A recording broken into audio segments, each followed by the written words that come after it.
10월 3일 화요일 내 모든 계명을 기억하고 행하면이란 제목으로 민수기 15장 32에서 41절의 말씀입니다. 사랑의 하나님 감사합니다. 오늘도 말씀 묵상의 시간을 주심에 감사합니다. 이 시간을 통하여서 하나님의 말씀이 들리고 복음이 들리기 원합니다. 말씀대로 믿고 살고 누린 인생이 되게 하시고 이 시간도 우리와 함께하여 주시옵소서. 감사드리옵고 예수님의 거룩하신 이름으로 기도드립니다. 아멘. 본문의 말씀입니다. 이스라엘 자손이 광야에 거류할 때에 안식일에 어떤 사람이 나무하는 것을 발견한지라.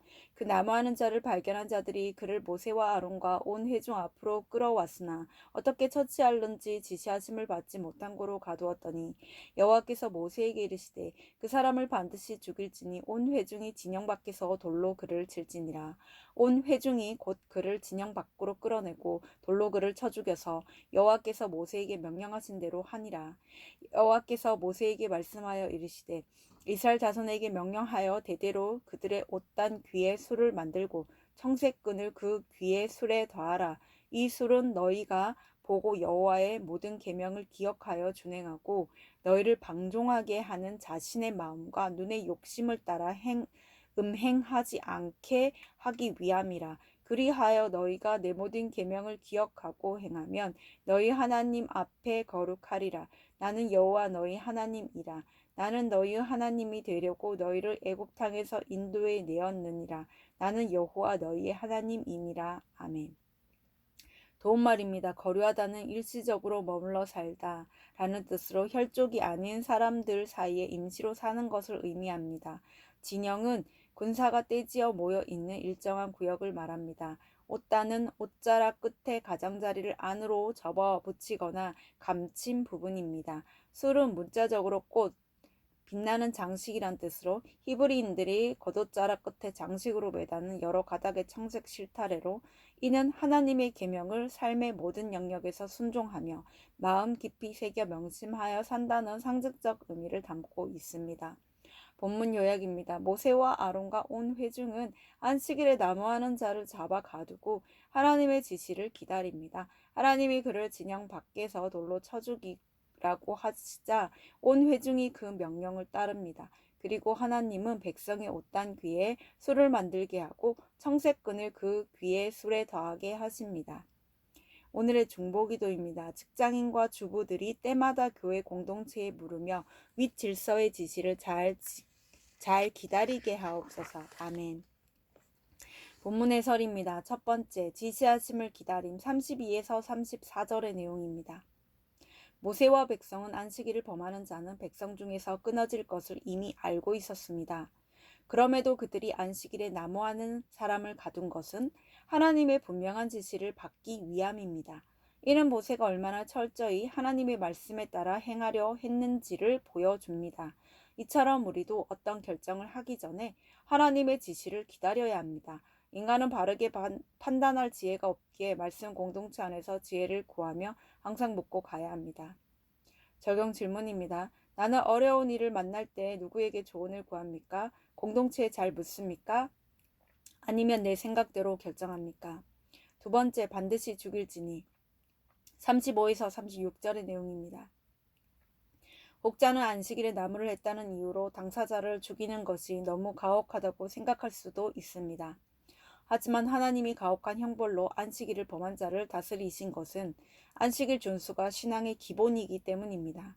신앙의 기본인 안식일을 지키지 않는다면 다른 계명도 쉽게 범하게 될 것입니다. 기본적인 계명을 지키지 않으면 죄 범하는 일을 사소히 여기게 됩니다. 이것은 곧 하나님을 조롱하는 행위이며 끝내는 나를 사망에 이르게 합니다. 적용 질문입니다. 내가 사소히 여기며 쉽게 범하는 죄는 무엇입니까?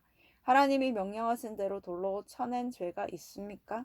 세 번째, 옷단 귀의 단술 37에서 41절의 내용입니다. 하나님은 이스라엘 백성에게 대대로 그들의 옷단 귀에 술과 청색끈을 달게 하셨습니다.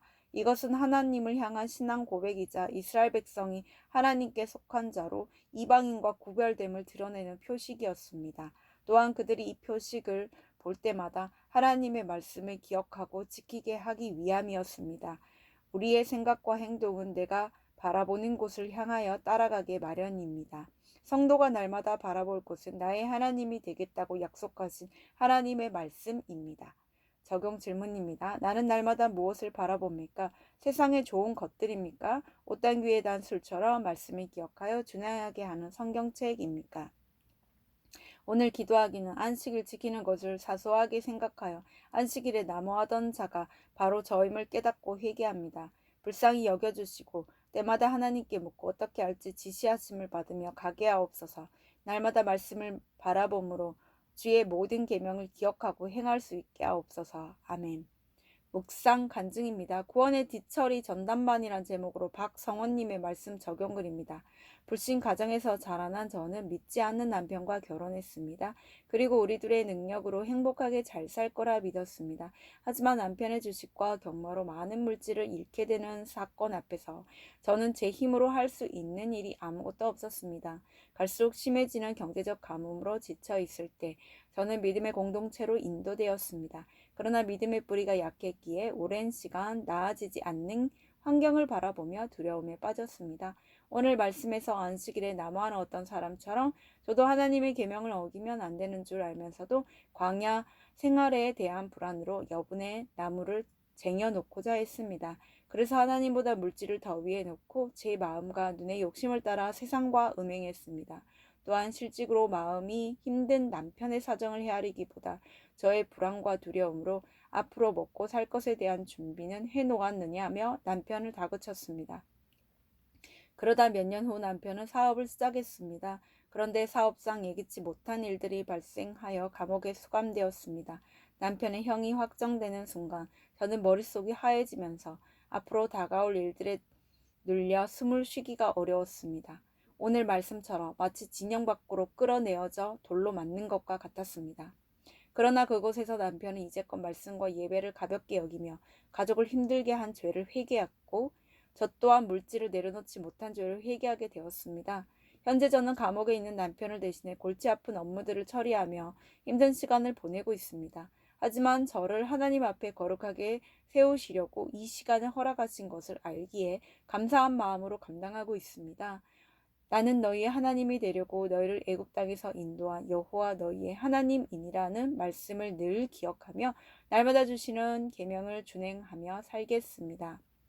이분에 적용하기는 감옥에 있는 남편과 수감자들을 위해 매일 20분씩 기도하겠습니다.